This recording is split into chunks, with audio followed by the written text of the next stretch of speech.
They told her the Duke was rotting, that his flesh failed him slowly beneath layers of silk and shadow, that servants whispered outside his doors but never lingered, that no woman stayed long enough to speak of what she had seen. So Catherine Foster pressed a lace handkerchief to her nose as the heavy oak doors began to open. She braced herself, steeled her breath, prepared for the stench of decay that everyone promised would greet her. But when she stepped inside Blackthorn Estate's master chamber, there was nothing. No rot, no foul air, no corpse-like odor clinging to the velvet drapes or settling into the Persian rugs. Only silence, clean air, and the quiet sound of a man breathing somewhere in the dimness. Catherine lowered the handkerchief slowly, her fingers trembling despite her best efforts to appear composed. The chamber stretched before her in shades of midnight blue and charcoal grey. Candlelight flickered from silver sconces, casting long shadows across mahogany furniture and floor-to-ceiling bookshelves. Everything was immaculate, ordered. Nothing like the diseased nightmare she had been promised. "You may enter fully," a voice said from the darkness near the window, "or you may leave. Either choice is yours." Catherine's spine straightened. She had been raised to be useful, not ornamental, to solve problems, not flee from them. So she stepped forward, letting the door close behind her, with a soft click that felt far too final. The man emerged from the shadows slowly, and Catherine's breath caught despite herself. The Duke Fabian Osborne was not the monster Victor had described. He was tall, lean, and moved with the controlled grace of someone accustomed to managing pain without complaint. His dark hair was swept back from a face that bore the sharp, aristocratic features of old bloodlines. But it was his skin that drew her attention. Pale, almost translucent in places, with faint marks along his jaw and the visible portion of his neck. Strange discolorations that looked like bruises but weren't quite. Like his body was at war with itself in ways no physician had named. Yet his eyes were clear, intelligent, watching her with an intensity that made her feel simultaneously exposed and seen. "I was told you required a woman," Catherine said, her voice colder than she intended. She had practiced this distance, needed it. Fabian's expression did not change. "I was told nothing." Catherine blinked. "I don't understand." "Neither do I." He moved to a chair near the fireplace and sat with careful precision. "I did not request companionship. I did not ask for assistance, and I most certainly did not invite someone to be sent to me like a sacrificial offering." The words struck harder than Catherine expected. She had assumed many things about this arrangement, that the Duke was desperate, that he had bargained for her presence, that this entire situation had been his doing. But if he had not asked for her, then who had? "Victor Stevens," Catherine said slowly, testing the name in this new context. "My fiancé. He said you had made an arrangement." Something dark flickered across Fabian's face. "Victor Stevens is a man who builds his fortune on the misfortunes of others. If he told you I requested this, he lied." Catherine's hands curled into fists at her sides. She had suspected Victor of many things over the past weeks: callousness, ambition, a willingness to prioritize status over sentiment. But outright deception about the very foundation of this arrangement? That was a cruelty she had not fully prepared herself to face. "Then why am I here?" she whispered. Fabian studied her for a long moment, his gaze moving over her face as if memorizing the pattern of her confusion. "Because men like Victor trade in leverage, and apparently you were worth something to someone." The room tilted slightly. Catherine pressed a hand to the back of the nearest chair, steadying herself against the weight of that truth. She had been traded. not offered out of necessity, not sacrificed for a greater good. Traded. You should sit, Fabian said quietly, before you fall. Catherine wanted to refuse, wanted to maintain her composure, but her knees betrayed her, and she sank into the chair opposite him, her mind racing. What happens now? She managed to ask. Fabian leaned back, his expression unreadable. That depends entirely on what you were told to do here. Catherine swallowed hard. I was told to comfort you, to ease your final days. My final days. Fabian's mouth curved into something too bitter to be called a smile. How generous of him to provide me with company for my imminent demise. You're not dying.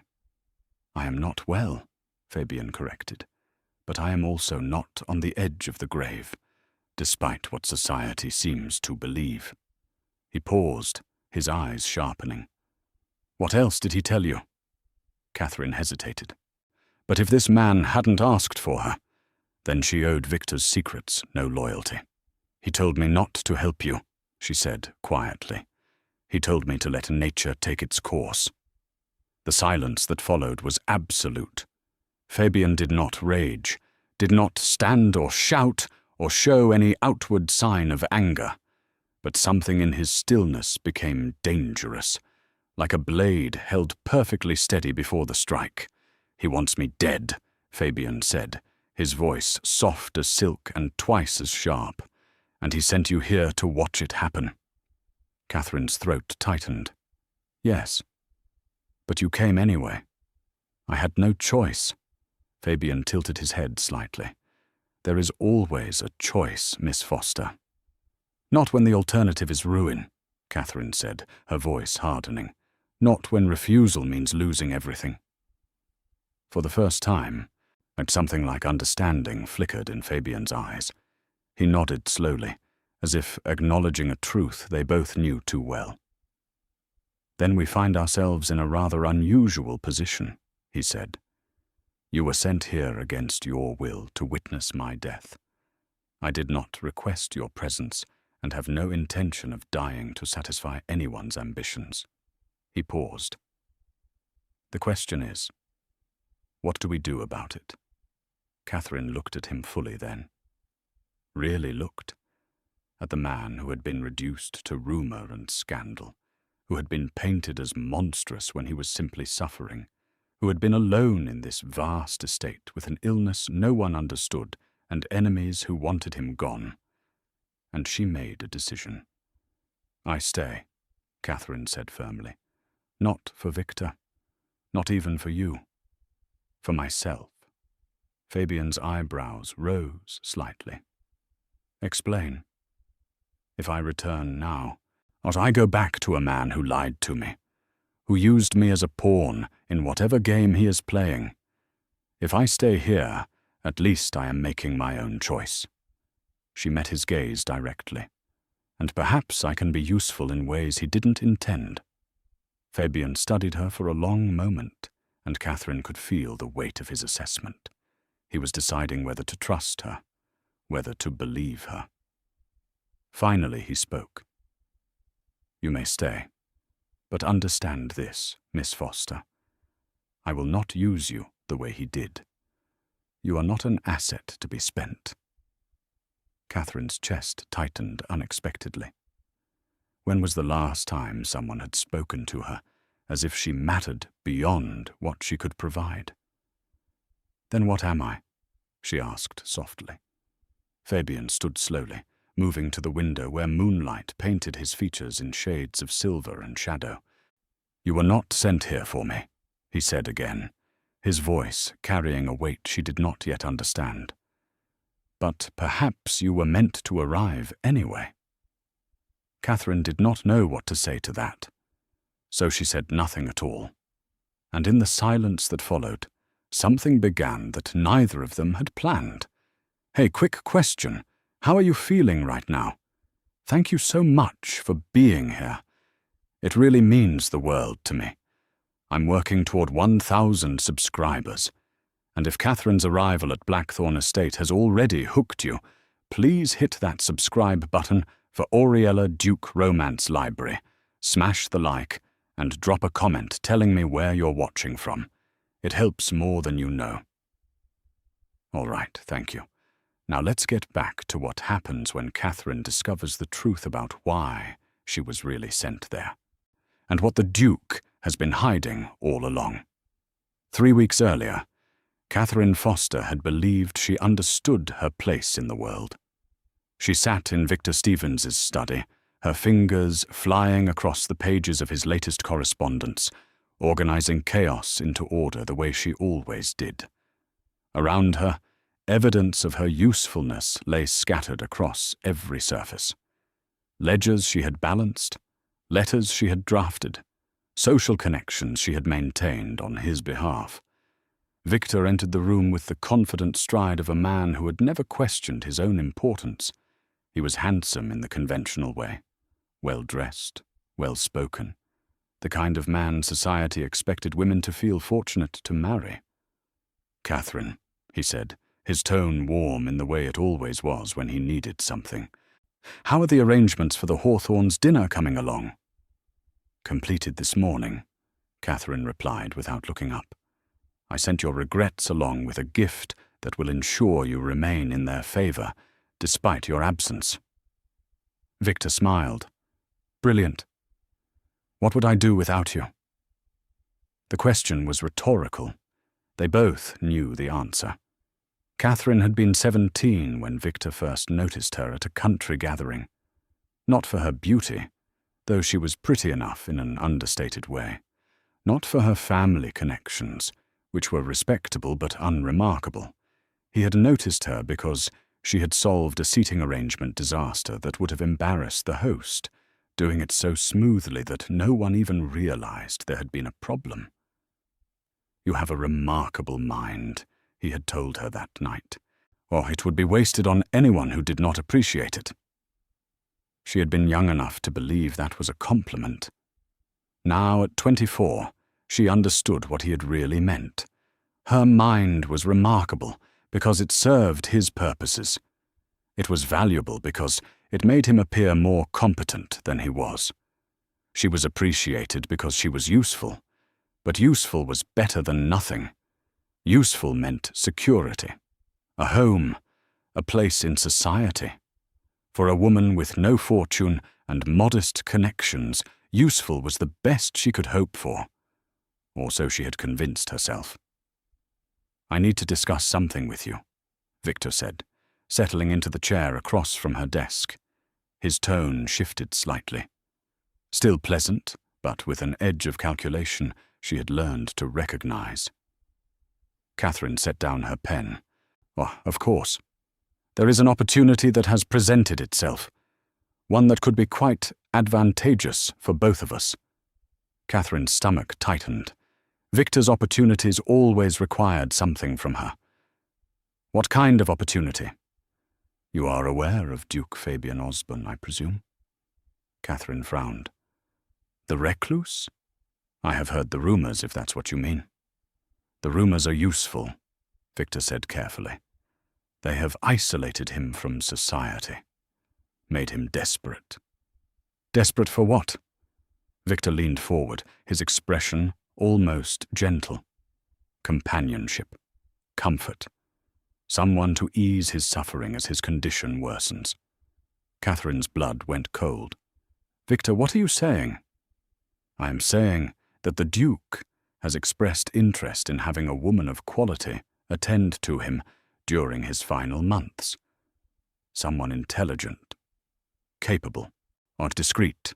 He paused. "Someone like you." The words landed like stones in still water, sending ripples of horror through Catherine's chest. "You want me to go to him?" "I want you to help him," Victor corrected smoothly. "To provide comfort to a dying man. Surely that is not so terrible." Catherine stood abruptly, her chair scraping against the floor. "He is a stranger, a man I have never met. And you expect me to simply go live with him?" "Temporarily," Victor said, rising as well. "Just until the situation resolves itself." The euphemism made Catherine's skin crawl. "Until he dies, you mean?" "Catherine." Victor's voice took on a note of patient condescension. "You are making this more dramatic than it needs to be. The Duke is unwell. He has been abandoned by society. This is an act of charity." "Charity." Catherine repeated the word like it tasted of ash. "What do you gain from this charity, Victor?" For a moment, his mask slipped. Just a fraction, just enough for Catherine to see the cold calculation underneath. "The Duke's estate borders land I have been attempting to acquire. His death would simplify certain negotiations." He reached for her hand, but she pulled away. "This arrangement benefits everyone. The Duke receives comfort. I secure a business advantage. And you demonstrate the kind of selflessness that will reflect well on both of us when we marry." Catherine stared at him. "You have already agreed to this, haven't you?" Victor's silence was answer enough. "You gave me to him without asking," Catherine whispered. "Like I am property to be lent out." "Don't be hysterical." Victor's tone hardened. "You are my fiancé. Your reputation is tied to mine. When I tell you this is important, you trust me. And if I refuse?" The temperature in the room seemed to drop.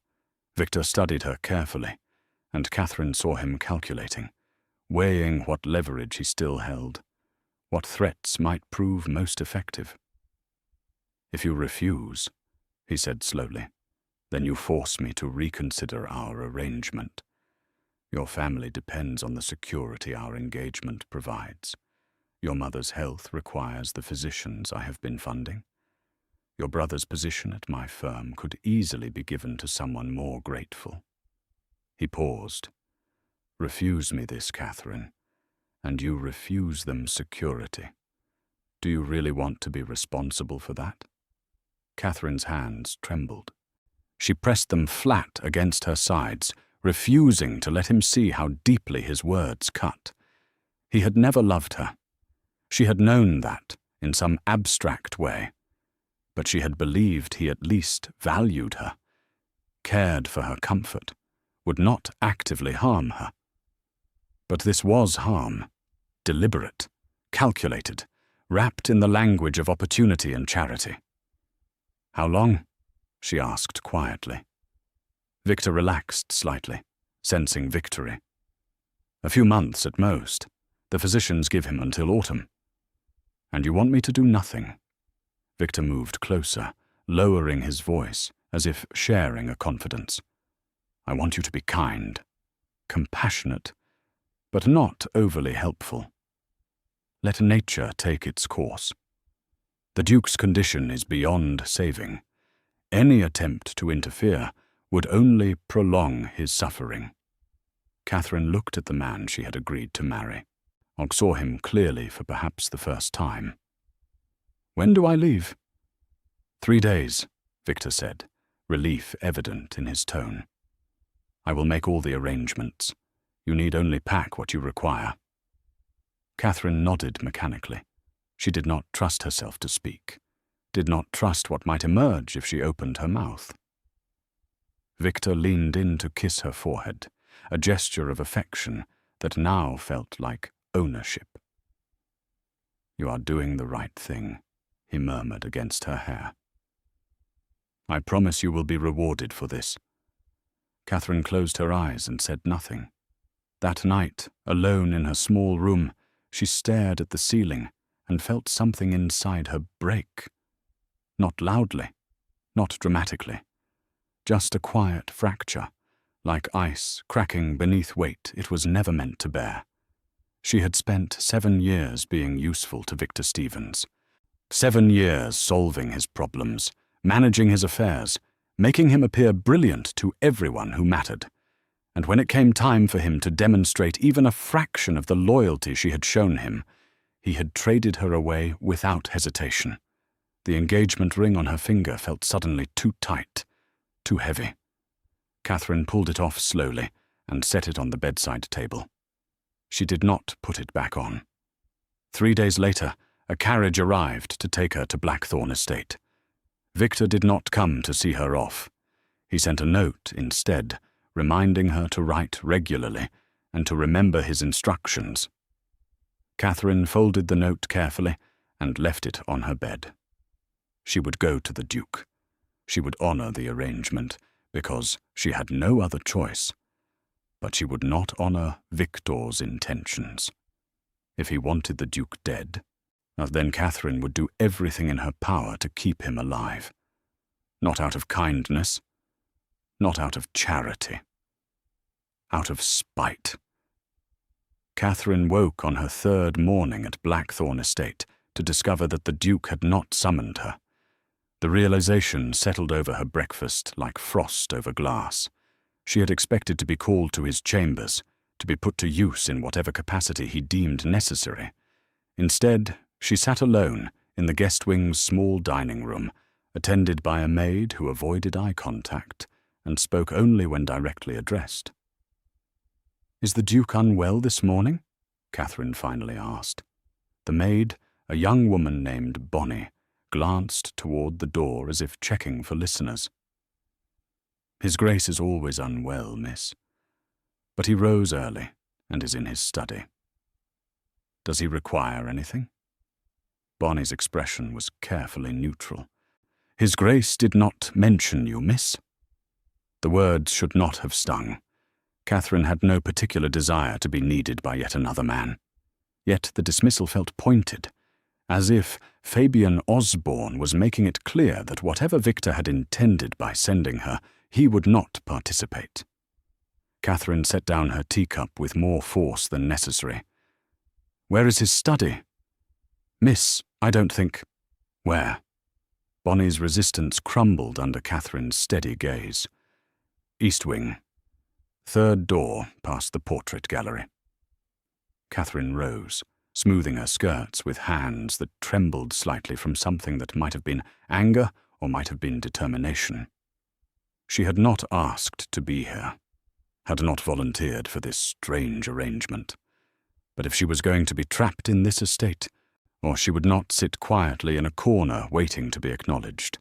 The east wing was darker than the rest of the house, with heavy curtains drawn against the morning light. Catherine's footsteps echoed against marble floors as she passed beneath portraits of stern-faced ancestors who seemed to judge her presumption. She found the study door closed but not locked.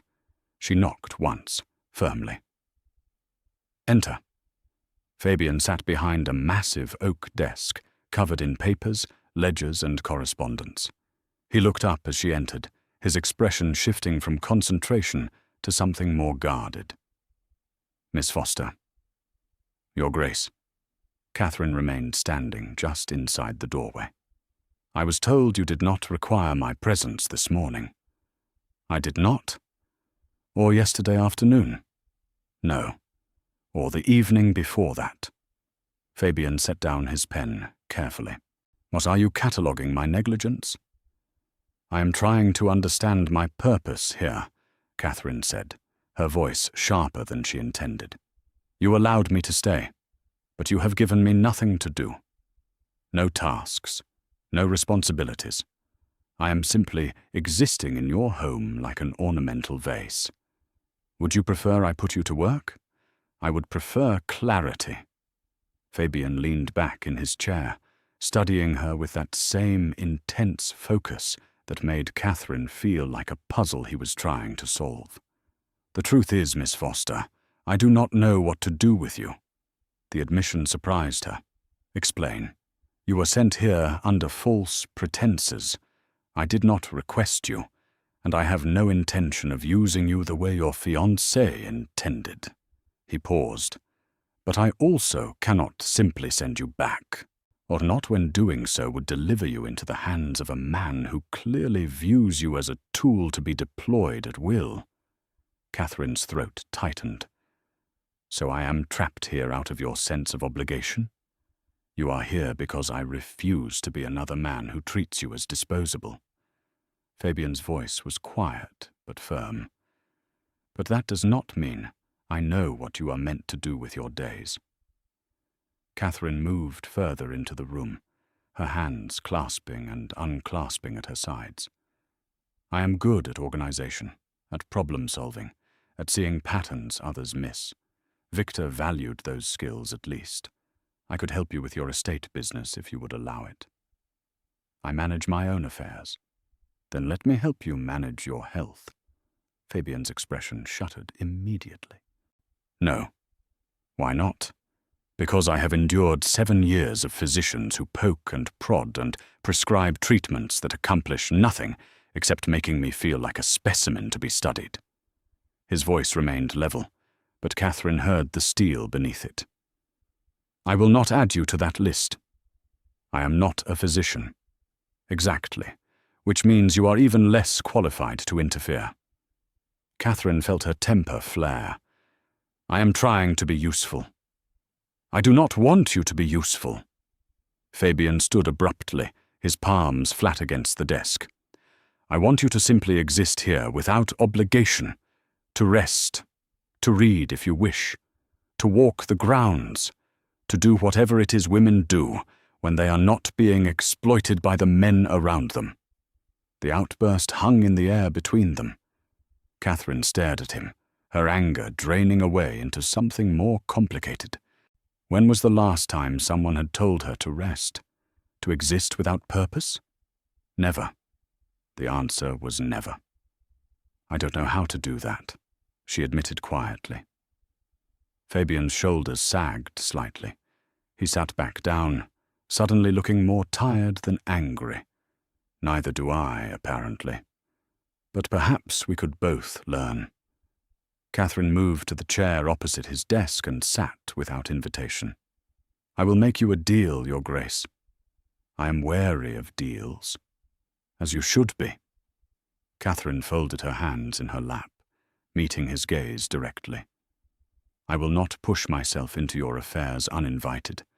I will not attempt to manage your health or your household unless you ask. But in exchange, you must stop treating me like a guest who requires careful handling. If you have work, let me help. If you don't, tell me plainly. But do not lock me away in the guest wing like I am made of spun glass. Fabian considered this for a long moment. You want honesty. I want to feel like a person, not a problem. Something flickered across his face. Understanding, perhaps, or recognition of a feeling he knew too well. Very well, he said finally. Honesty. I do not trust easily, Miss Foster. I have been betrayed by people who claimed to want to help me. So when you offer assistance, my first instinct is to refuse it. That's fair. But, Fabian continued, I also recognize that you have been put in an impossible situation, and perhaps we would both be better served by finding a way to coexist that does not require either of us to pretend. Catherine felt something tight in her chest begin to ease. I can work with that. Can you? I can try. Fabian's mouth curved into something almost like a smile. Then try this. There are ledgers from the estate's tenant farms that need reviewing. The steward claims everything is in order, but I suspect certain expenses have been inflated. If you truly have a talent for seeing patterns, you might find it interesting. Catherine straightened. You're giving me work. I am giving you a puzzle. Fabian pushed a stack of leather-bound books across the desk. If it bores you, stop. If it interests you, continue. Either way, you are not obligated. Catherine reached for the topmost ledger, her fingers tracing the worn leather binding. Why do you suspect the steward? Because men who handle other people's money rarely do so with perfect honesty. That is cynical. That is experience. Catherine opened the ledger, scanning the neat rows of numbers and notations. Already she could see small inconsistencies, duplicate entries, rounded figures that should have been precise. How long has he been in your employ? 4 years. And how long have these discrepancies been occurring? Fabian leaned forward slightly. You can see them already. You hired someone with a talent for patterns, Your Grace. I suggest you let me use it. For the first time since Catherine had arrived at Blackthorn Estate, Duke Fabian Osborne smiled at her. Not the bitter curve of earlier, not the careful politeness of their first meeting. A real smile, small and fleeting, but genuine. Well, then by all means, Miss Foster. Show me what you can do. Catherine bent over the ledgers with focus that felt like coming home. For the next 3 hours, she and Fabian worked in companionable silence, broken only by her occasional questions and his thoughtful answers. And somewhere in that quiet collaboration, something shifted. Catherine stopped feeling like an unwanted obligation, and Fabian stopped looking at her like she might shatter. By the time the afternoon light began to fade, Catherine had identified 17 instances of falsified expenses and built a case against the steward that would hold up under scrutiny. You were correct, she said, pushing the final ledger back across the desk. He has been stealing from you systematically for at least 2 years. Fabian reviewed her notes with the same intense focus he applied to everything. When he looked up, his expression was thoughtful. Thank you, Miss Foster. Catherine, she said impulsively, if we are to be honest with each other, you should call me Catherine. Fabian hesitated, then nodded slowly. Catherine. Then you should call me Fabian, at least when we are alone. The intimacy of the exchange was not lost on either of them. Catherine stood, suddenly aware that the room had grown dim and that they had spent the entire afternoon together without awkwardness or tension. I should dress for dinner. Catherine, Fabian's voice stopped her at the door. I am glad you stayed. She turned back to find him watching her with an expression she could not quite read. But not gratitude, exactly. Something deeper, more complicated. So am I, she said quietly, and meant it. The estate physician arrived on Catherine's 8th day at Blackthorn, summoned by Fabian's housekeeper without his knowledge or consent.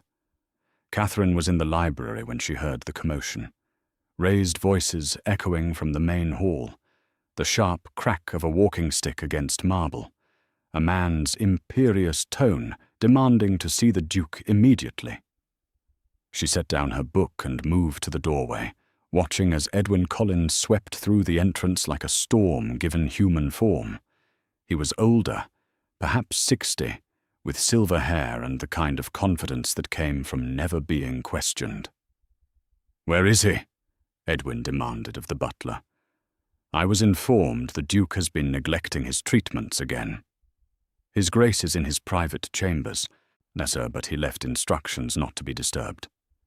I do not require his permission to tend to his health. Edwin started toward the stairs, then stopped abruptly as his eyes landed on Catherine. And who are you? Catherine stepped forward, her spine straight. Catherine Foster. I am a guest of the Duke. Edwin's gaze raked over her with clinical assessment. A guest? How unusual. His Grace rarely entertains visitors. Perhaps he is making an exception. Or perhaps you are another fool who believes the rumors and came seeking scandal. Edwin's tone was dismissive. I would advise you to leave before you find yourself trapped in a situation beyond your understanding.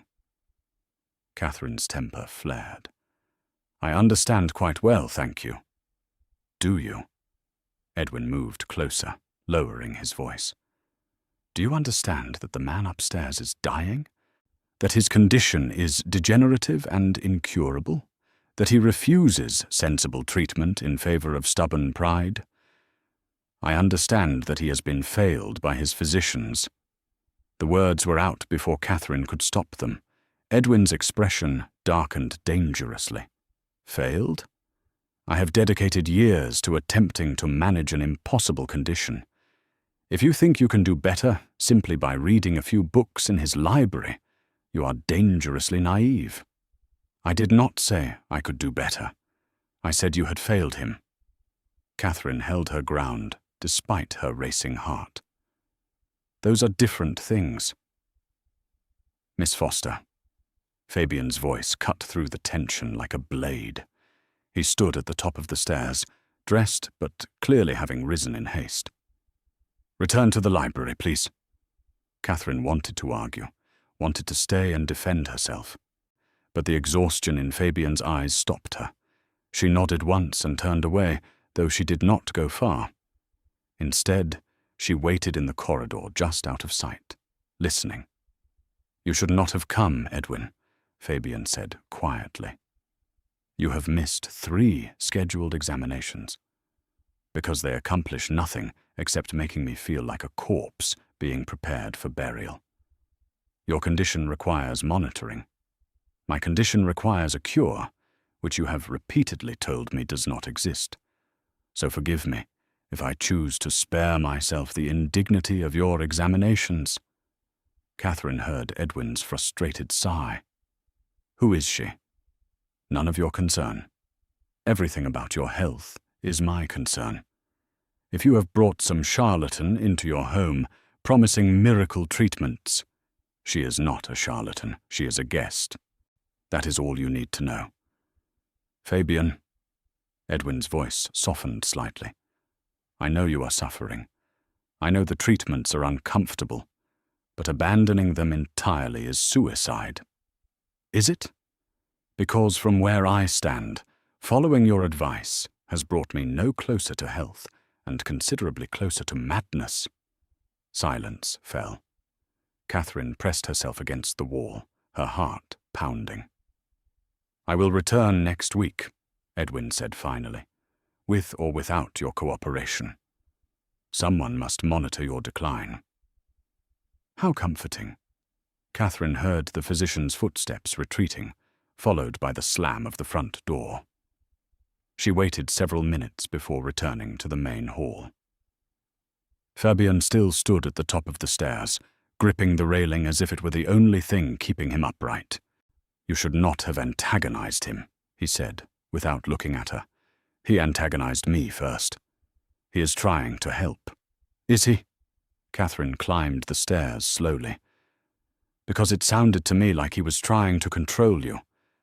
Fabian finally turned to face her, and Catherine saw the pain etched around his eyes. Not physical pain, though she suspected that was present too. Something deeper. The exhaustion of fighting a battle no one believed he could win. Come with me, she said impulsively. Where? Your study. You're going to sit down and eat something, and then you are going to tell me exactly what your condition is, what treatments you have tried, and why they have all failed. Fabian stared at her. I told you I do not want... I know what you told me, but I am not Edwin Collins, and I am not going to poke you or prescribe leeches or whatever medieval nonsense he inflicts. I am going to listen, and then I am going to think about it. She paused. That is what I do, Fabian. I see patterns, so let me see this one. For a long moment, he said nothing. Then, slowly, he nodded. They settled in his study with tea and bread that Fabian picked at without enthusiasm. Catherine waited, giving him time to organize his thoughts. It began 7 years ago, he finally said. A fever that would not break. When it finally did, I thought I was recovering. But then the marks appeared. He gestured to his neck. Small at first, like bruises. My physician at the time said they were a lingering effect of the illness, that they would fade. But they didn't. They spread, slowly but relentlessly, and with them came pain. Not constant, but unpredictable. Some days I barely notice it. Other days I can hardly stand. Catherine set down her teacup. What have the physicians tried? Fabian's laugh was bitter. everything. Bloodletting, tinctures, poultices, specialized diets, complete bed rest, vigorous exercise, prayer when they ran out of medical options. He met her gaze. Nothing has worked. Nothing has even slowed it down. But it hasn't killed you either. No. Fabian's expression was unreadable, which Edwin seems to find almost as frustrating as I do. Catherine stood and moved to where Fabian sat. She knelt beside his chair, bringing herself to his eye level. "May I see?" she asked quietly. Fabian went very still. "See what?" "The marks. I need to understand what we are dealing with." He studied her face for a long moment, searching for something. Pity, perhaps, or the kind of morbid curiosity that had driven away so many others. Whatever he found seemed to satisfy him, because he slowly unbuttoned his collar and pulled it aside. The marks extended down his neck and across his collarbone. Strange discolorations that looked almost like watercolor paintings beneath his skin. Some areas were pale, almost white. Others bore faint traces of purple or grey. The patterns were irregular but somehow deliberate, like his body was writing a message in a language no one could read. Catherine leaned closer, her breath catching, not from disgust or horror, from fascination. "They are beautiful," she whispered. Fabian flinched. "They are monstrous." "No." Catherine reached out slowly, giving him time to pull away. When he did not, she let her fingertips hover just above his skin, not quite touching. "Or they are evidence of a body fighting something, changing, adapting." She looked up at him. "Has anyone ever considered that these are not symptoms of dying, but symptoms of your body trying desperately to heal?" Fabian stared at her. "That makes no sense. If my body were healing, I would feel better. Not if it does not know how to complete the process. Not if something is keeping the cycle from finishing." Catherine sat back on her heels, her mind racing. Every treatment has focused on stopping the progression. But what if that's backwards? What if your body needs help completing whatever process it started? That is speculation. All medicine starts as speculation. Catherine stood, her excitement building. "Fabian, has anyone ever documented the patterns, how the marks spread, whether they follow specific paths through your body?" Edwin takes notes at each examination. "May I see them?" Fabian hesitated, then nodded slowly. He moved to a locked cabinet and withdrew a leather portfolio. 7 years of observations. Read them if you wish. But do not expect revelation. Edwin is thorough, but he sees only what confirms his belief that I am dying. Catherine took the portfolio like it was precious. "Then perhaps we need someone who is looking for something different." She settled into the chair beside the window, opening the portfolio to the first entry. Fabian watched her for a moment, then returned to his own work, giving her space to read. The afternoon faded into evening. Dinner was brought and eaten at their respective desks. Neither suggested stopping. Catherine read through years of clinical notes. I'd seeing the same observations repeated. The marks spread. The patient reports pain. No improvement noted. Prognosis remains grave. But between the lines, Catherine began to see something else. Small inconsistencies. Marks that appeared, then faded. Areas that seemed worse 1 month and better the next. A progression that was not as linear as Edwin claimed. "Fabian," she said quietly, breaking the long silence. "When you feel worst, does it come in cycles?" He looked up from his ledger. "What do you mean? The pain, the fatigue, does it worsen and ease in patterns?" Fabian frowned, thinking. Perhaps. I had not thought to track it. Start tonight. Note when you feel pain, where it is located, how severe. Note when you feel better. We need more data. To what end? Catherine met his gaze across the dimly lit study. "Was to figure out what your body is trying to tell us." Fabian stood and crossed to where she sat, looking down at Edwin's notes spread across her lap. For a moment, neither of them spoke. Then Fabian reached out and gently closed the portfolio. "No one has ever tried to help me before," he said quietly. "Not truly. They have tried to manage my condition, to make my decline more comfortable. But no one has attempted to understand it." Catherine looked up at him, suddenly very aware of how close he was standing, how the candlelight caught in his dark hair, how his eyes, despite everything, were so remarkably clear and focused. "I am not promising I can fix this," she said softly, "but I promise I will try to understand it. If you will let me." Fabian's hand moved to her shoulder, a touch so gentle it was almost hesitant. "Why?" "Because someone should," Catherine whispered, "and because Victor wanted you dead, which means keeping you alive might be the best revenge I can imagine." Fabian's breath caught. Then, unexpectedly, he laughed. A real laugh, rusty from disuse but genuine. "Spiter's motivation," he said. "I can respect that." Catherine smiled up at him, and the moment stretched between them. Warm, charged, neither moved away. Then Fabian stepped back, breaking the spell. "It is late. You should rest."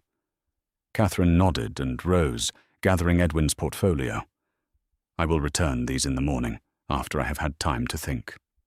"Catherine," Fabian's voice stopped her at the door. "Thank you." She turned back, finding him outlined against the firelight, looking less like a dying man and more like someone who had just remembered what hope felt like. "Oh, thank you for letting me try," she replied. That night, Catherine lay awake in her bed, her mind racing through possibilities. Somewhere in Edwin's notes was the key. She was certain of it. She just had to figure out what pattern everyone else had missed. Catherine spent the next 3 weeks building a case that would make Edwin Collins question everything he thought he knew. She started with charts, detailed maps of Fabian's condition that tracked every mark, every episode of pain, every variation in severity. She cross-referenced them with weather patterns, diet changes, activity levels, even the phases of the moon. She was looking for anything that might explain the cycles she suspected were there.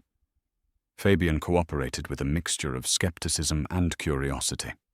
Each evening they met in his study, and he reported his symptoms with clinical precision, where the pain had been sharpest, which marks seemed darker or lighter than the day before. How his energy had fluctuated. "You are turning me into a scientific experiment," he observed one evening, watching Catherine add another notation to her growing collection of papers. "I am turning your suffering into data," Catherine corrected. "Data can be analyzed. Patterns can be found. Mysteries can be solved. Or you will conclude, like everyone else, that I am simply dying slowly." Catherine looked up from her work. "Do you believe that?" Fabian was quiet for a moment. "I did.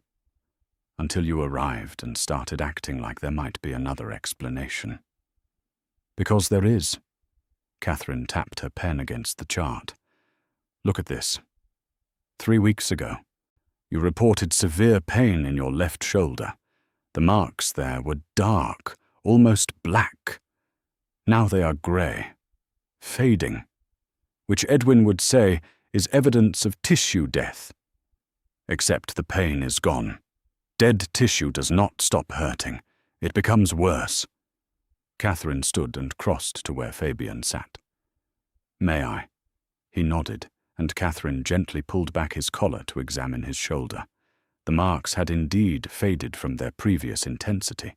The skin beneath them looked healthier, almost normal. "This is not death," Catherine murmured. "This is healing." "Then why does it keep happening in new places?" "That is the question." Catherine traced the pattern with her finger, careful not to press too hard. If I am right, your body is trying to repair something, but it does not know how to do it correctly.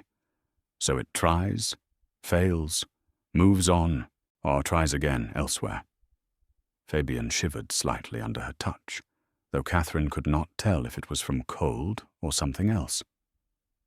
"You are theorizing," he said, his voice rougher than usual. "I am observing." Catherine stepped back, suddenly aware of how intimate the moment had become. "But I need more information. I need to see Edwin's original notes from when this started, not his summaries, the raw observations. He keeps those at his practice. Then we need to get them." Fabian raised an eyebrow. "You want to steal my physician's records?" "I want to borrow them temporarily without his knowledge." Catherine smiled slightly. "There is a difference. A technical one. The best differences are." Fabian studied her thoughtfully. "You have changed since you arrived here." "Have I? You are more confident, less careful, less worried about appearing proper."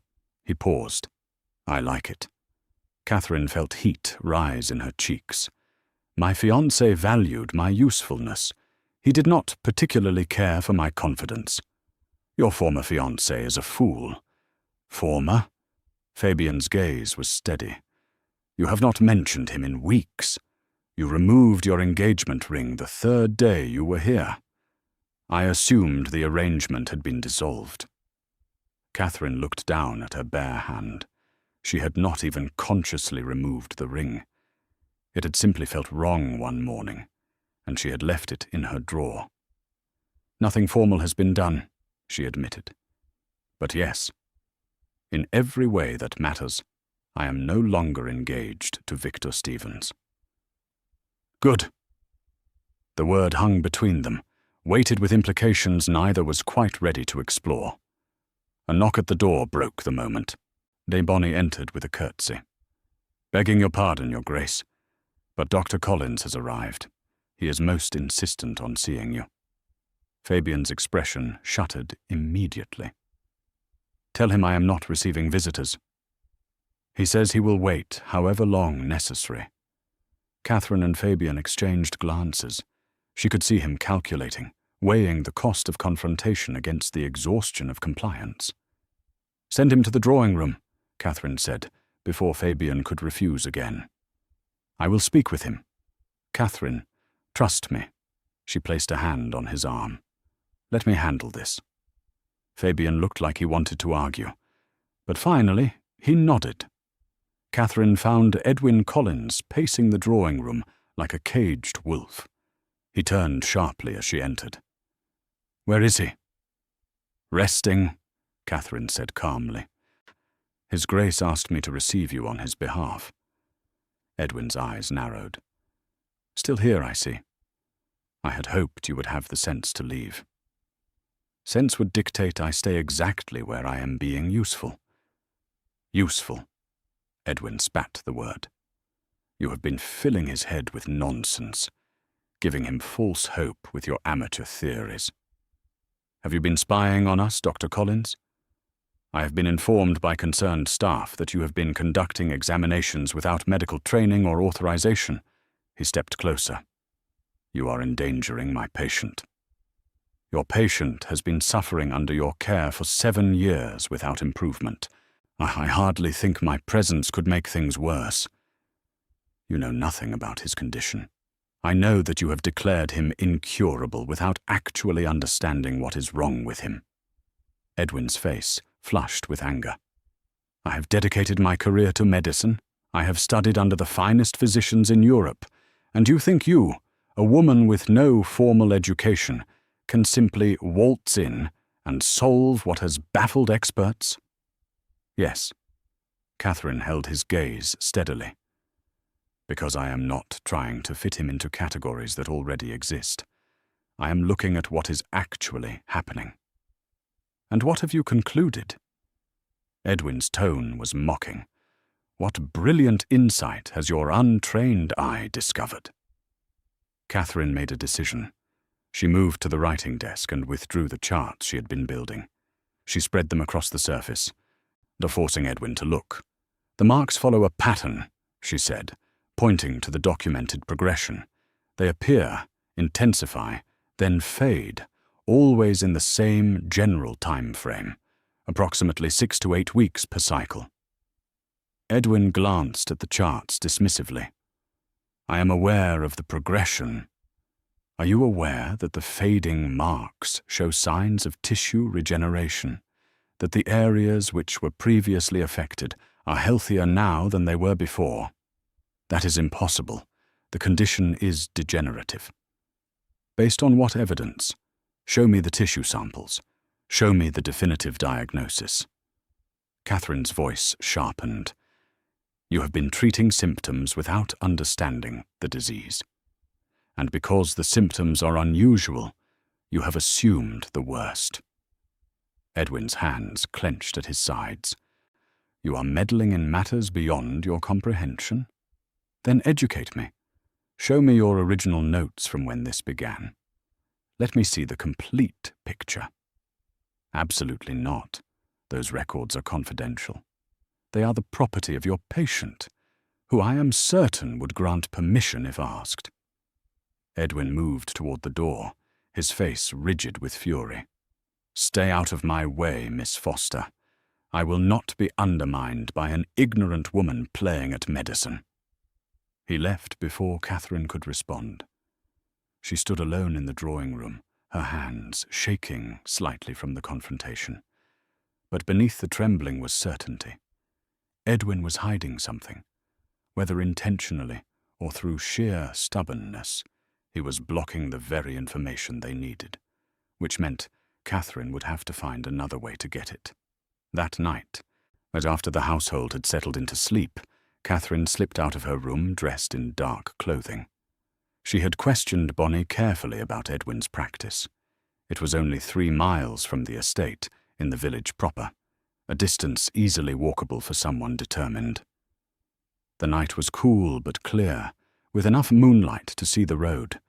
Catherine made the journey quickly, her heart pounding with a mixture of fear and exhilaration. Breaking into a physician's office was not something she had ever imagined doing. But then, being traded to a dying duke was not something she had imagined either. Circumstances had a way of expanding one's possibilities. Edwin's practice was a small brick building attached to his home. Catherine circled it carefully, looking for the easiest entry point. A window at the back was slightly ajar, likely for ventilation. She pushed it open and climbed through, wincing as her skirts caught on the sill. Inside, the office smelled of antiseptic and old paper. Moonlight filtering through the windows provided just enough illumination to see. Catherine found the filing cabinets and began searching. It took nearly an hour, going through patient records alphabetically. But finally she found it. A thick file labeled Osborne F. Confidential. She pulled it out and moved to the desk, spreading the contents carefully. Edwin's early notes were meticulous. Detailed observations of the initial illness, sketches of how the marks had first appeared, theories about possible causes. But as Catherine read deeper, she saw something that made her blood run cold. Edwin had suspected from the beginning that Fabian's condition was not degenerative. His early notes included observations about tissue regeneration, about unusual healing patterns, about a body that seemed to be fighting something with extraordinary determination. But then the notes changed, became less curious and more clinical. The language shifted from healing to deteriorating, from unusual recovery patterns to progressive decline. And in the margins of one particular entry from 5 years ago, Catherine found a small notation in different ink. Patient's recovery would be inconvenient. Better to manage decline. Catherine's hands shook as she read those words again and again. Edwin had known. Perhaps not the full truth, but he had seen evidence of healing. and he had chosen to suppress it. The question was why. Catherine carefully copied the most relevant passages into a small notebook she had brought. As she returned the files exactly as she had found them, climbed back through the window, and walked back to Blackthorn estate with her mind churning. By the time she reached Fabian's study, dawn was breaking. He looked up in surprise as she entered without knocking, still wearing her dark clothing, her hair coming loose from its pins. "Catherine, where have you been?" She dropped the notebook on his desk. "Reading the truth." Fabian picked it up, his eyes scanning her notes. With each line, his expression grew harder, colder. "He knew," Fabian said quietly.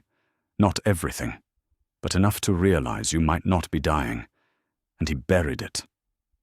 "Why would he do that?" Catherine thought of Victor, of men who valued control over truth, of power structures built on keeping people dependent. "Because a patient who recovers does not need a physician," she said, "but a patient who slowly declines needs constant management, constant treatment, constant payment." Fabian closed the notebook carefully. When he looked at Catherine, something dangerous flickered in his eyes. "What do we do?" Catherine met his gaze steadily. "We prove him wrong. We figure out what your body is trying to do, and we help it succeed." "And then?" "And then Edwin Collins faces the consequences of his failure." Fabian stood and crossed to where Catherine stood. He reached up and gently pulled a leaf from her hair, evidence of her nighttime journey. "You are remarkable," he said softly. Catherine's breath caught. "I am angry." "That too." His fingers lingered near her face. "Thank you for caring enough to be angry on my behalf." Their eyes met and held. But Catherine was suddenly intensely aware of how close they were standing, of the way Fabian was looking at her. Not as a patient grateful to his caretaker, not as a duke tolerating a guest, as a man who saw a woman he wanted. "Fabian," she whispered. "I should not," he murmured, but he did not step away. "No," Catherine agreed. "You should not." Neither of them moved. The moment stretched, taut with possibility. Catherine could feel her heart hammering against her ribs, could see the rapid pulse at Fabian's throat. Then, slowly, giving her every opportunity to pull away, Fabian leaned forward. His lips brushed hers. Soft, questioning, achingly gentle. Catherine's eyes closed. Her hand came up to rest against his chest, feeling his heartbeat match her own frantic rhythm. The kiss deepened slightly. Still restrained, still careful, but unmistakably real. When they finally parted, both were breathing hard. "This is unwise," Fabian said, his voice rough. "Extremely," Catherine agreed. "You have only just ended one engagement." "To a man I never loved." Fabian's eyes searched hers. "And this? What is this?" Catherine considered lying, considered protecting herself with careful distance, but she had spent too many years being useful instead of honest. "I do not know yet," she admitted, "but I would like to find out." Fabian's thumb traced her cheekbone. "If we do this, there is no going back." "Good," Catherine said. "I am tired of going backward." He kissed her again, and this time there was nothing restrained about it. For 2 more weeks, Catherine hunted the truth. During the day, she and Fabian maintained careful propriety.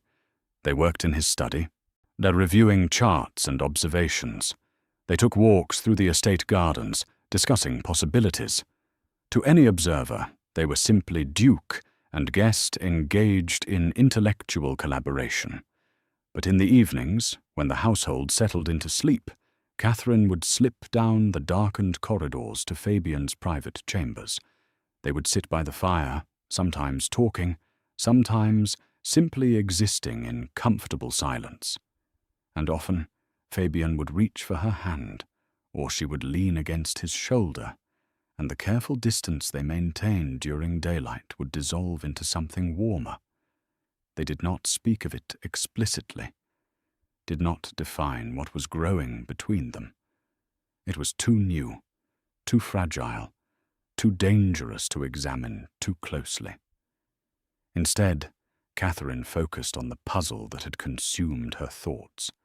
Or she compiled every piece of data she could find: Fabian's symptoms, the progression patterns, the environmental factors, the failed treatments. She read medical texts from his library, consulted herbalist manuals, even dug through ancient estate records describing illnesses among previous generations. And slowly, impossibly, a pattern began to emerge. It was late one evening when Catherine finally saw it. She had been staring at her charts so long her eyes burned. Fabian had dozed off in his chair, his head tilted back, his breathing deep and even. The fire had burned low, casting the study in warm shadows. Catherine stood to stretch her aching back, and as she moved, the candlelight fell across her papers from a new angle. The marks, the progression, the cycles, they were not random. They were systematic, methodical, like the body was working through a specific sequence, trying to complete a process it had begun years ago. Catherine's hands shook as she pulled out Fabian's medical history, the initial illness, the fever that had started everything. What if it had never truly ended? What if Fabian's body had been fighting that original infection for 7 years, trying to purge something that had embedded itself deep in his tissues? And what if the marks were not symptoms of failure, but evidence of an immune response that could not quite finish what it had started? The body trying to heal itself, over and over, in an endless cycle because something was blocking completion. Catherine's breath came faster. Her mind raced through the implications. If she was right, then the treatments had been backwards all along. Edwin's interventions had been focused on suppressing the symptoms, stopping the marks, reducing inflammation. But what if those symptoms were necessary? What if the body needed to complete its inflammatory response to finally purge whatever had been poisoning Fabian all these years? "Catherine?" She spun to find Fabian awake, watching her with sleep-blurred eyes. "I need to test something," she said urgently. Fabian sat up, suddenly alert. "What did you find?" Catherine crossed to him, her papers clutched in her hands. "The fever that started this. Do you remember what you were doing when you fell ill?" Fabian frowned, thinking back. "I had been traveling, visiting estate properties in the south." "Were you bitten by anything? Scratched? Exposed to anything unusual?" "There was an incident." Fabian's brow furrowed. "A dog on one of the tenant farms. It had been acting strangely, aggressive. It bit me before it could be contained." Catherine's heart raced. "What happened to the dog?" "It died. The following day. The farmer claimed it had been ill for some time. And you fell ill shortly after. Within the week, yes." Catherine sank to her knees beside his chair, her mind working frantically. "Fabian, what if the original illness was not just a fever? What if that dog transmitted something? An infection that embedded itself in your tissue, and your body has been fighting it ever since? Edwin tested for infections. He found nothing, because he was looking for active infection.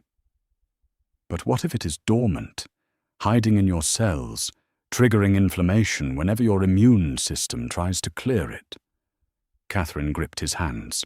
"Or the marks appear when your body attacks the infection. They fade when the inflammation dies down without completing the purge. Then it starts again somewhere else, because the source is still there." Fabian stared at her. "That would mean I am not dying. That would mean you have been slowly fighting something your body cannot quite reach." Catherine stood, pacing. We need to help your immune system finish what it started. We need to trigger a complete inflammatory response, strong enough to purge everything. That could kill me, or it could save you. Catherine met his eyes. Every treatment you have received has been designed to reduce inflammation, to calm your body's response. But what if we did the opposite? What if we deliberately triggered the strongest immune response possible and helped your body see it through to completion? Fabian stood slowly, his expression caught between hope and fear. How? Catherine's mind raced through the medical texts she had read, the herbalist manuals, the old wives' remedies that physicians dismissed. We induce a controlled fever, she said, high enough to activate every defense your body has. We support it with fluids and cooling measures to prevent actual harm, and we wait for the crisis to break. That is insane. It is everything Edwin has told you not to do. Fabian laughed, a sound caught between desperation and exhilaration. When would we do this? Soon, before Edwin returns for his next examination, before anyone can stop us. Catherine moved closer to him. But Fabian, you need to understand. This could fail. It could make everything worse. I am not a physician. I am making educated guesses based on patterns and hope. Fabian reached up and cupped her face in his hands. Do you believe it will work? Catherine thought of all the data she had collected, the cycles that made no sense unless the body was fighting something, the regeneration Edwin had documented, then ignored, the way Fabian had survived 7 years of an illness that should have killed him. Yes, she said, I believe your body knows how to heal itself. It just needs permission to finish. Fabian leaned his forehead against hers. Then we try. They spent the next 2 days preparing. Catherine researched fever-inducing herbs and protocols. She gathered supplies, arranged for the staff to be given unexpected leave, ensuring privacy. Now prepared ice and cool water and everything they might need if the fever became too dangerous. Fabian settled his affairs quietly, just in case. On the 3rd night, Catherine entered his chambers with a tea made from yarrow and bone set, herbs known to trigger intense immune responses. Fabian sat by the fire, watching her approach.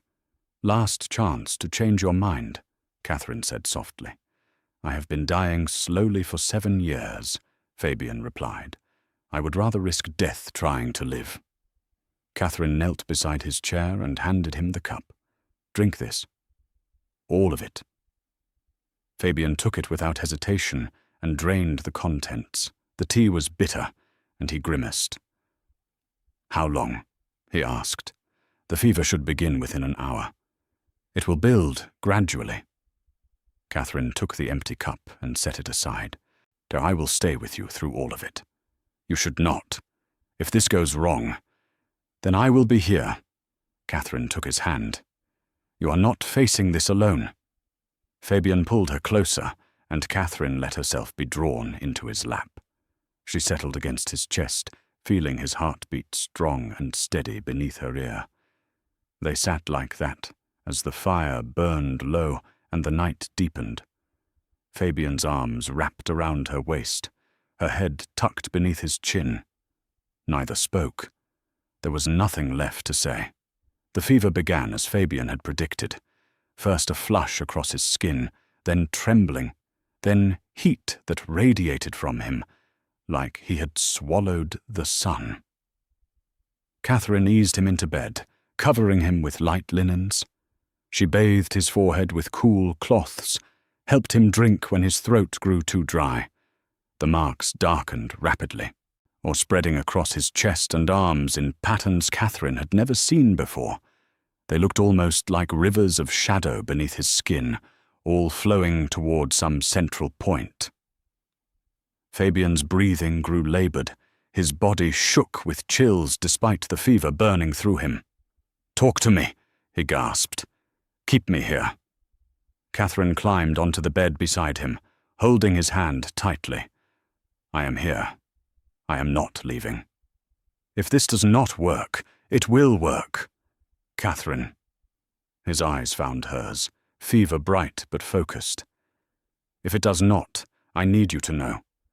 These past weeks with you have been the only time I have felt truly alive in 7 years. Catherine's throat tightened. Do not say goodbye. I am saying thank you. Fabian's fingers tightened around hers. For seeing me, or for believing I was worth saving. You are worth everything, Catherine whispered fiercely. Fabian's eyes closed. His breathing came in sharp, painful gasps. The marks on his skin were almost black now, spreading faster than Catherine had ever seen. She monitored his pulse, his temperature, waited for the crisis point she knew had to come. It happened just before dawn. Fabian convulsed once, his entire body going rigid. Catherine held him steady, her own heart hammering with terror. Then he went completely still. For one horrible moment, Catherine thought she had killed him, but his chest rose, fell, rose again, and slowly, impossibly, the marks began to fade. Not the way they had before, not the slow recession over weeks. This was rapid, deliberate, like ink being drawn back into a well. Catherine watched, breathless, as the darkness retreated from Fabian's skin, as colour returned to his face, as his breathing eased into something deeper and more natural than she had ever heard. The fever broke with the sunrise. Fabian opened his eyes as golden light spilled through the windows. He looked at Catherine, his gaze clear and focused, in a way it had not been for hours. Am I alive? He asked, his voice rough. Catherine laughed, the sound breaking on a sob. Yes, very much alive. Fabian lifted a shaking hand to his chest, touching the skin where the marks had been darkest. They were gone, not faded. Gone. His skin was pale but whole, unmarked. It worked, he breathed. It worked, Catherine confirmed. Fabian reached for her, pulling her down against him with sudden strength. He kissed her fiercely, untasting of salt and relief, and something that felt like joy.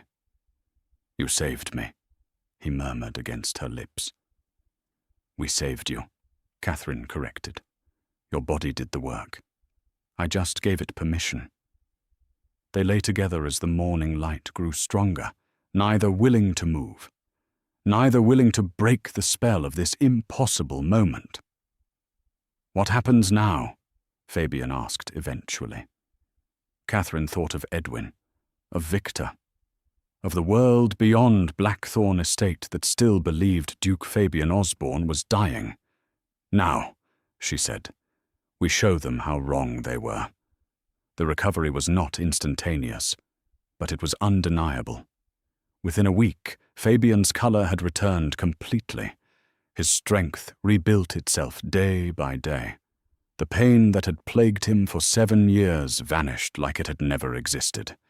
Edwin Collins arrived for his scheduled examination to find Fabian walking the estate gardens without assistance, his skin clear, his vitality obvious. The physician stood frozen in the entrance hall, his medical bag clutched in white-knuckled hands. This is impossible, Edwin whispered. Catherine descended the stairs to stand beside Fabian. No, Dr. Collins. It is simply what happens when someone actually tries to heal rather than manage decline. Edwin's gaze snapped to her, and she saw the moment he understood. You did this. She saved my life, Fabian said, his voice carrying the weight of absolute authority, which makes your failure over the past 7 years all the more damning. I followed established protocols. I provided the best care medical science could offer. You provided the care that kept me dependent on you, Fabian corrected coldly. You saw evidence of potential recovery and buried it. I have your notes, Edwin. All of them. Edwin went pale. You broke into my office. I borrowed records that should have been shared with me from the beginning." Fabian stepped forward, and despite his recent illness, he moved with the coiled power of someone who would not be challenged. "You let me suffer because it benefited you. That ends now. You cannot prove. I can prove that you documented regenerative healing and chose not to pursue it. I can prove that you dismissed alternative approaches without investigation. I can prove that you labeled me terminal when your own notes suggested otherwise." Fabian's voice dropped to something dangerous. "Or would you like me to share those proofs with the medical board? Or would you prefer to quietly retire from practice?" Edwin's face twisted through rage, fear, and finally resignation. "You would ruin me. You ruined 7 years of my life. I am being generous." Edwin looked between Fabian and Catherine, something ugly flickering in his expression. "She has bewitched you, filled your head with dangerous ideas. When you relapse, I will not relapse." Fabian's certainty was absolute. "Because the infection you never bothered to properly identify has been purged. My body has healed itself, and I have Miss Foster to thank for recognizing what you refuse to see." Edwin opened his mouth, then closed it. He seemed to age a decade in that moment, his shoulders slumping. "I am sorry," he said finally, though the words sounded hollow. "I believed I was helping." "You believed what was convenient," Catherine said quietly. "That is not the same thing."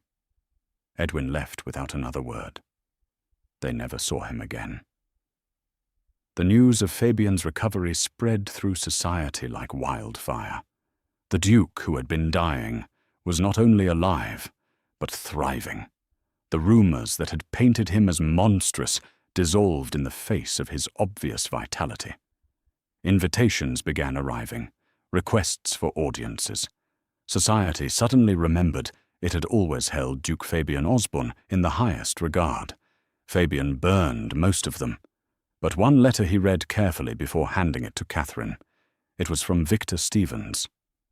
"Your Grace," it began with oily formality. "I was delighted to hear of your remarkable recovery. As you may recall, that I had sent my dear fiancée, Catherine Foster, to provide comfort during your illness.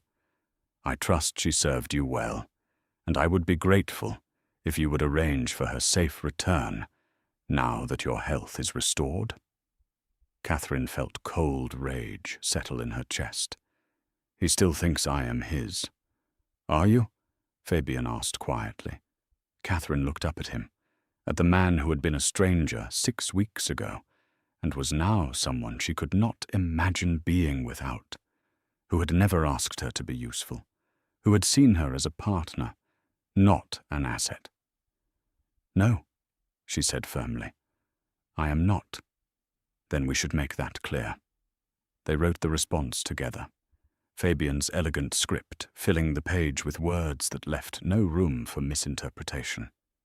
"Mr. Stevens, Miss Catherine Foster is no longer in your service or under your authority. Our engagement was dissolved by mutual agreement weeks ago.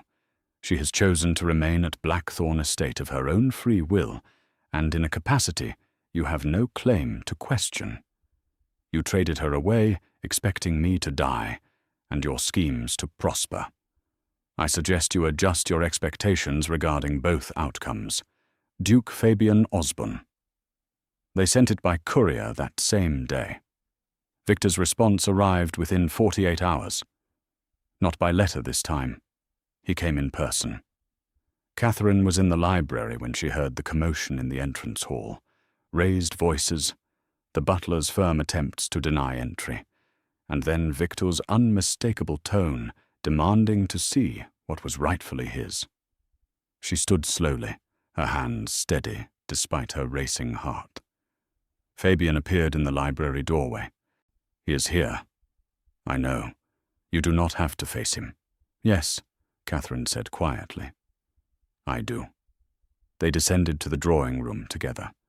Victor stood with his back to the door, radiating indignation. He turned as they entered, and Catherine saw the moment he registered their linked hands, saw the calculation in his eyes as he assessed the situation. "Catherine," he said, his voice dripping false warmth. "Thank God. I was worried you had been coerced into staying here." "I was coerced into coming here," Catherine corrected coldly. "By you. Staying was my choice." Victor's smile tightened. "Surely you are grateful for your service to the Duke to be completed.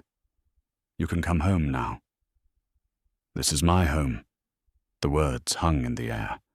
Victor's expression flickered through confusion, anger, and finally understanding. "Well, you cannot possibly think to remain here. People will talk. Your reputation, my reputation was already sacrificed when you sent me to a man's private estate unchaperoned," Catherine said. "I find I care very little about society's opinion now." Victor's gaze shifted to Fabian. "Your Grace, surely you see the impropriety of keeping another man's fiancé under your roof." "Miss Foster is not your fiancé," Fabian said, with devastating calm. "She has not been since she removed your ring weeks ago. A fact you would know if you had bothered to inquire about her well-being even once during her time here. I entrusted her to your care. You traded her like property and expected me to be dead before anyone noticed." Fabian's voice remained level, but Catherine heard the steel beneath it. "That plan failed, spectacularly, and I suggest you accept defeat with what little grace you can manage." Victor's composure finally cracked. "You think you can simply take her? I made her what she is. I gave her a place in society. She owes me—" "Nothing," Catherine interrupted, her voice ringing with absolute conviction. "I owe you nothing, Victor. I gave you 7 years of my life, my skills, my loyalty, and you repaid me by gambling my safety for your ambitions. That debt is settled." "You are making a mistake," Victor said, his tone turning threatening. "Without me, you have no connections, no support. Your family, my family will manage," Catherine said. "As will I." Victor stared at her, as if seeing a stranger. Perhaps he was. The Catherine who had quietly accepted his decisions and swallowed her doubts no longer existed. She had burned away in Blackthorn's fires like an infection finally purged. "You will regret this," Victor said quietly. "The only thing I regret," Catherine replied, "is not leaving you years ago." Victor's face twisted with fury. For a moment, Catherine thought he might actually try to physically remove her, but Fabian shifted slightly, moving between them, and something in his posture made Victor reconsider. "This is not over," Victor said instead. "Yes," Fabian said. "It is. Leave my estate, Mr. Stevens, and do not return." The butler appeared as if summoned, 2 footmen at his side. Victor looked between them, his face mottled with rage and humiliation. He left without another word. Catherine did not watch him go. She had already turned away, her hand still clasped in Fabian's, or her future suddenly vast and terrifying and entirely her own.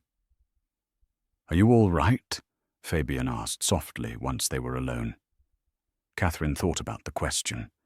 She was unengaged, unchaperoned, living in a duke's estate with no formal role or protection. By every measure of propriety, she should be ruined. But she had never felt more powerful. "Yes," she said, "I am all right." Fabian pulled her closer, his arms wrapping around her waist. "Catherine Foster, I have a question to ask you." Catherine's heart stuttered. "What kind of question?" "The kind that requires a proper answer, not a strategic one."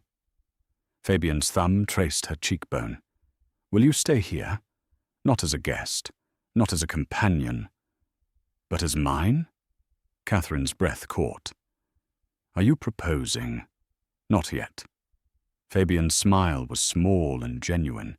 "You just ended one engagement. But I would not rush you into another before you have had time to simply exist without obligation. He paused. But I want you to know my intentions.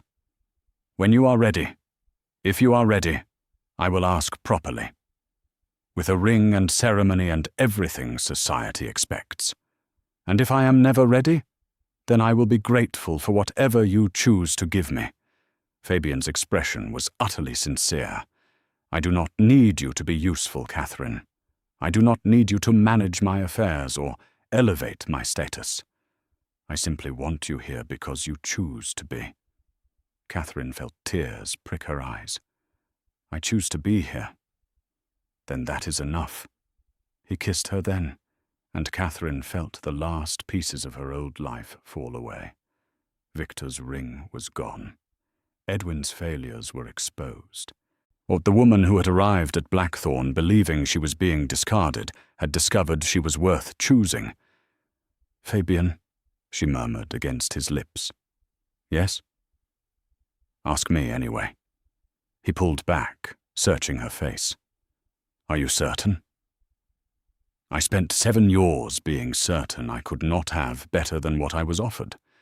I am done settling." Catherine's hands cupped his face.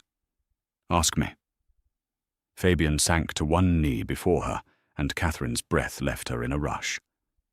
"Catherine Foster," he said, his voice steady and sure. "You saw me when the world had already written me off. You fought for my life when it would have been easier to let me fade. You are brilliant and stubborn and absolutely terrifying in the best possible way." He took her hands in his. "I have no ring yet, no formal preparation. But I cannot wait another moment to ask, will you marry me?" Catherine's vision blurred with tears. "Yes." Fabian stood and swept her into his arms, lifting her off her feet as he kissed her with an intensity that spoke of relief and joy and promises kept. When he set her down, both were breathless. "Your Grace," Catherine said with a smile, "I believe we have scandalized your entire household." "Let them talk." Fabian's grin was wicked. "We will give them much better material to gossip about once we are married." Catherine laughed, the sound bright and free. "You are incorrigible." "I am alive," Fabian corrected. "Thanks to you." "We saved each other," Catherine said. "Let's be clear about that." Fabian tucked a strand of hair behind her ear, his touch tender. "Very well. Then let us continue saving each other for the rest of our lives." "I can accept those terms." They stood together in the drawing room as sunset light painted everything gold. Outside, the estate gardens bloomed with early spring flowers. The household carried on with its usual business, only slightly rattled by the day's excitement. And inside, 2 people who had been given up on by the world found themselves choosing each other with absolute certainty. 3 months later, Catherine Foster became Catherine Osborne, Duchess of Blackthorn, in a ceremony attended by a small collection of genuine friends and conspicuously absent Victor Stevens. She wore a gown of deep blue silk. Fabian stood beside her in perfect health, his vows steady and sure. When the vicar pronounced them married, Fabian kissed her like she was the only solid thing in a tilting world. And Catherine, who had spent so many years being useful to people who did not value her, finally understood what it meant to be truly chosen. Not for what she could provide, not for what she could accomplish, but simply for who she was. In the months that followed, Catherine established a clinic on the estate grounds. She worked with physicians who were willing to challenge conventional thinking, who saw patients as people, not just collections of symptoms to be managed. Fabian supported her work without question, providing funding and resources. He also recovered his position in society, though he was far more selective about which invitations he accepted. They received word that Edwin Collins had retired to the countryside, that Victor Stevens had suffered a series of business reversals, and was no longer the rising star he had once been. Catherine felt no particular satisfaction in their downfalls. She was too busy building a life that mattered. But on quiet evenings, when she and Fabian sat together in his study, working on their respective projects with the easy companionship of true partnership, Catherine would sometimes look up and catch him watching her. "What?" she would ask, smiling. "Just remembering," Fabian would reply.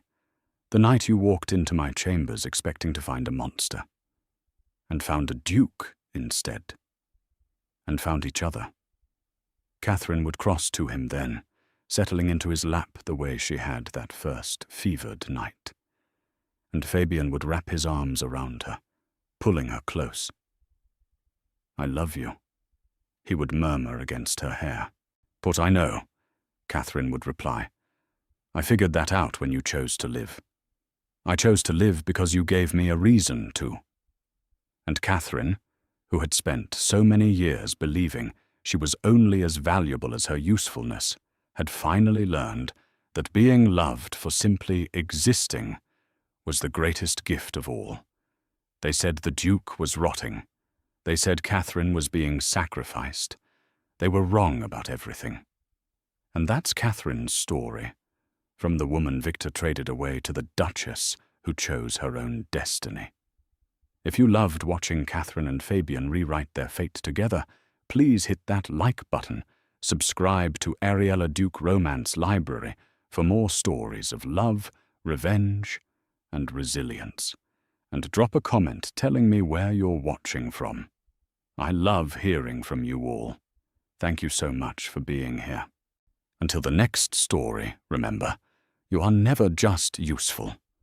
You are worth choosing.